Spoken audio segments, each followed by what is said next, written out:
The role of public post-secondary education in the 21st century. It is time to face certain realities of the globally competitive 21st century. All communities in the public post-secondary education need to understand what is involved in creating a diverse workforce. This needs to begin by emphasizing the students that will become the workforce throughout the rest of the 21st century. We need to take this into consideration in the justification of resources for post secondary education going forward. Although it is complacent and works from an industrial model of education, the question remains, what role does public post secondary education play in the digital age?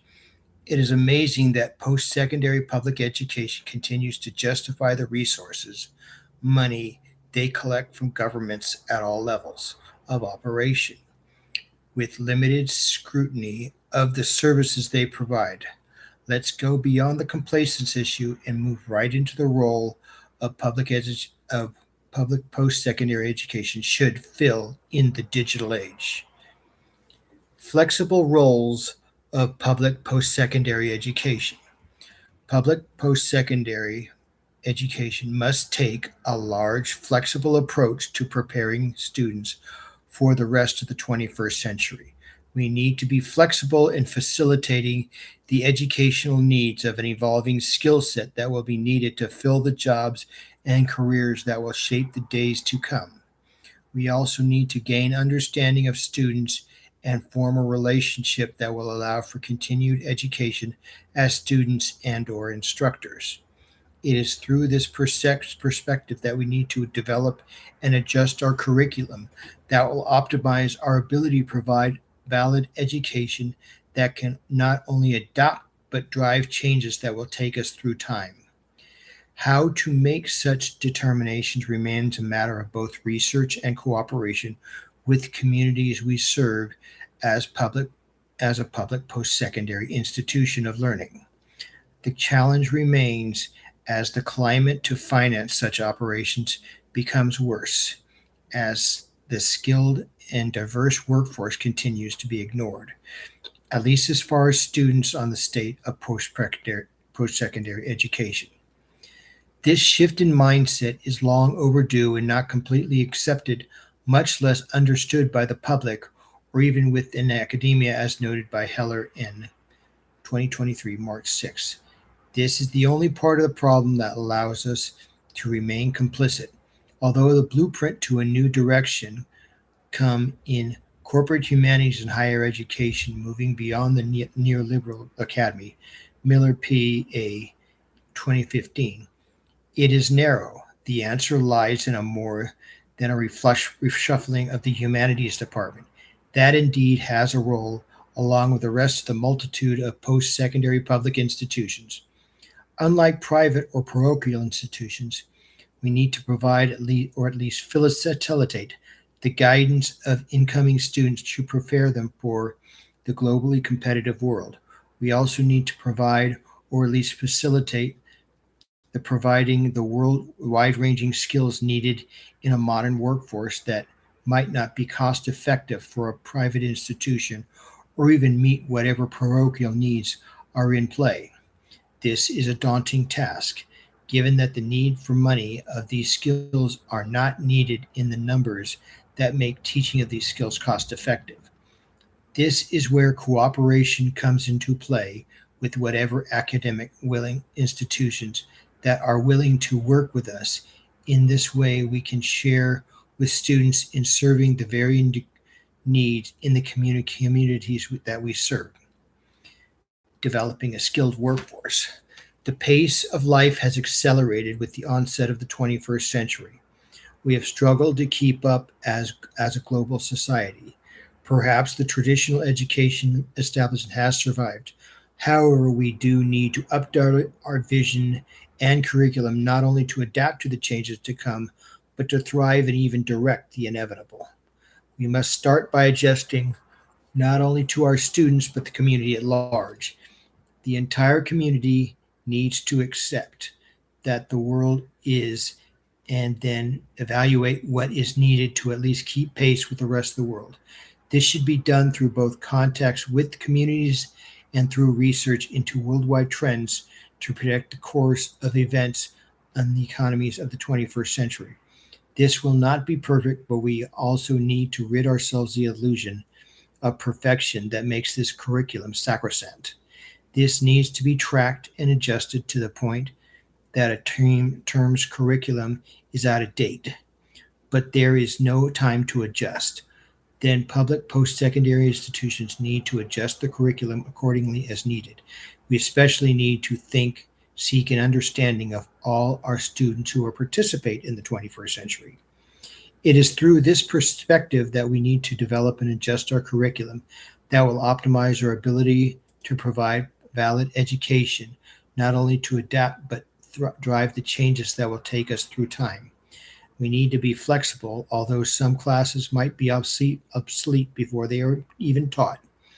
Yet there is still value in providing this reality and confronting the changes that make such a class obsolete. We must try to make such determinations remains a matter of both research and cooperation with communities we serve as a public post-secondary institution of learning. The challenge remains as the climate to finance such operations becomes worse, as the skilled and diverse workforce continues to be ignored, at least as far as students on the state of post-secondary education. We face the challenge of preparing students for the challenges of the 21st century. The greatest need is not of the students, but the community at large. We need to provide the skills and knowledge needed in a large and diverse workforce to properly operate the global 21st century. The real challenge is in the communities we serve who need new blood with an increasingly wide variety of skills that are wielded by trusted and hardworking new employees who are just as easy to compete in the global economy as anyone. One of the most difficult challenges the community have developing new employees for evolving skills that are needed as we move forward throughout the 21st century.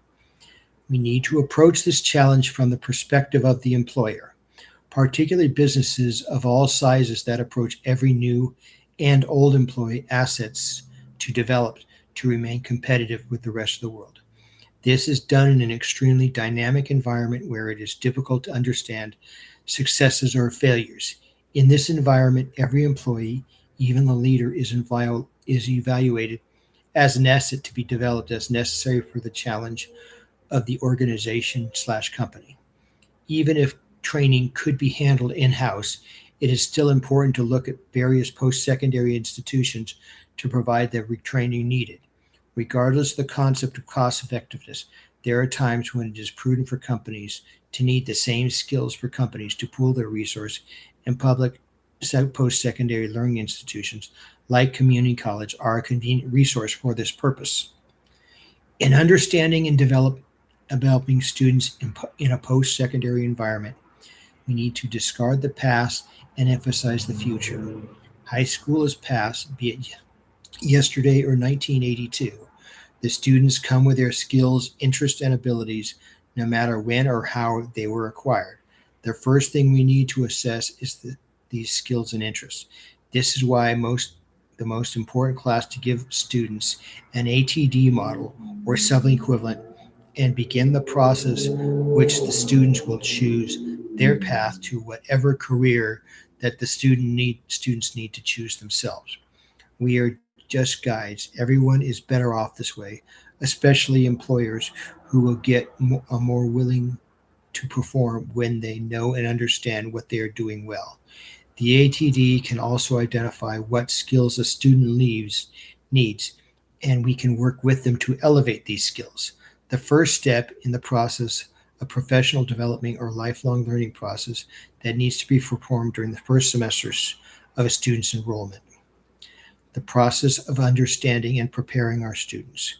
We must start this process of a relationship between the students and institution in the recruiting process and continue through the course of whatever career the student has chosen for themselves. This process continues with a first semester curriculum that identifies the skills a student's skills and ability that allows the student an understanding of what is realistic for them in a diverse workforce. This process must also identify potential gaps or weaknesses that need to be addressed.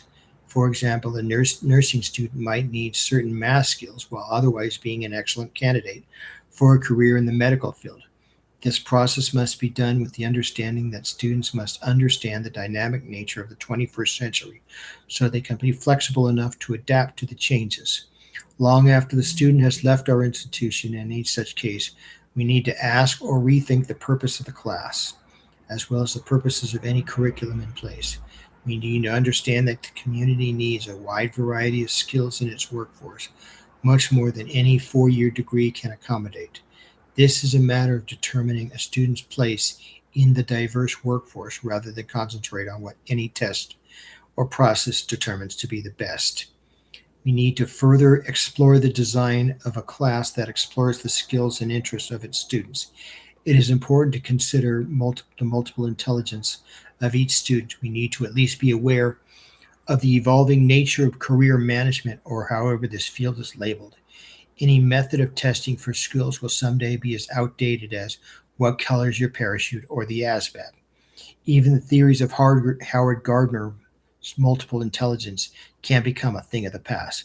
With this in mind, we must start somewhere, but be aware of the changing nature of both the communities we serve and especially our students. This must be done in a way that we can introduce our own theories to the respect, as even the ASVAB was thought to be state of the art. Steps need to be taken to both support students through their studies. This involves identifying potential problems and determining the most effective way to support students as they face an ever increasing number of potential problems, both old and new. We need to understand that as students increase in numbers and diversity, the challenges also grow. It is important that the availability with students potentially throughout the world makes even contact with students with multiple challenges that might need to be handled by different departments. While the topic of increased research into the success of the process is related to support, it also needs to reach the study of students' choices and performance. The first question would be what the measure of success is, which could change from community to community, as well as the viability of certain goals. We need to assess our goals, methods, and especially the beginning of this process. The process of defining the role of post secondary education is long overdue, yet necessary. The thought of identifying these terms in the form of a business plan reflects the needs of the institution to justify the resources of the multiple layers of government from the World Bank to the local communities of the institution we serve. Funding is how we hold ourselves accountable to the communities we serve. Unlike for profit learning, nonprofits measure success through the education of the needs of the community and not mere dividends to stockholders. It is the communities that reap the benefits of the certificates and degrees. Skills and knowledge of our students as they participate in the communities we serve.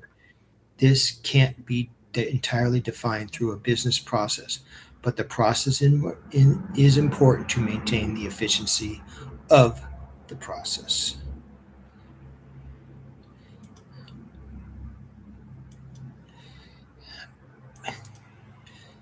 14 minutes.